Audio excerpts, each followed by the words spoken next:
భారత విద్యార్థి federation SFI Satavahana university committee ఆధ్వర్యంలో శుక్రవారం అడ్మినిస్ట్రేషన్ బ్లాక్ ముందు యూనివర్సిటీలోని స్టడీ హాల్ ని మూసివేయటాన్ని వ్యతిరేకిస్తూ లైబ్రరీని మూసివేయటాన్ని వ్యతిరేకిస్తూ విద్యార్థుల అందరితో బ్లాక్ ముందు ధర్నా కార్యక్రమం నిర్వహించారు. ఈ సందర్భంగా వ్యతిరేక నినాదాలు చేశారు. ఈ సందర్భంగా ఎస్ఎఫ్ఐ జిల్లా అధ్యక్షులు శాతవాహన యూనివర్సిటీ విద్యార్థి కాంపెల్లి అరవింద్ మాట్లాడుతూ మూసేసిన అడ్మినిస్ట్రేషన్ బ్లాక్ ముందు యూనివర్సిటీలోని స్టడీ హాల్ లైబ్రరీని వెంటనే తెరవాలని డిమాండ్ చేశారు. ఇక్కడ ముఖ్యంగా ధర్నా చేయడానికి కారణం ఏంటిదంటే యూనివర్సిటీలో ఉన్న 24/7 లైబ్రరీని మూసివేయడం జరిగింది.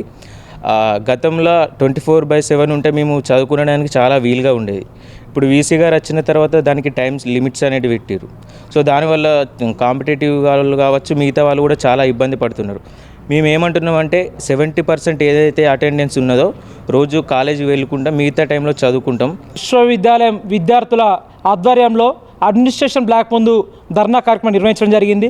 ఈ ధర్నా ఎందుకంటే ఏదైతే విశ్వవిద్యాలయంలో స్టడీ హాల్ ఉందో 24/7 అంతకుముందు నడిచేది, ఆ 24/7 సంబంధించి దాన్ని రెగ్యులర్గా 24/7 నడిపించాలని ఈరోజు ధర్నా చేస్తున్నాం. ఈరోజు విద్యార్థులు అంతకుముందు అది 24/7 ఉండేది. ఏదైతే వైస్ ఛాన్సలర్ వచ్చిన తర్వాత 24/7 తీసి దాని టైమింగ్స్ పరిధి పెట్టి ఈరోజు విద్యార్థులకు కాంపిటేటివ్ ప్రిపేర్ అయ్యే విద్యార్థులకు ఈరోజు ఇబ్బంది కలిగే విధంగా ఈ 24/7ని తీసేసిన పరిస్థితి ఈరోజు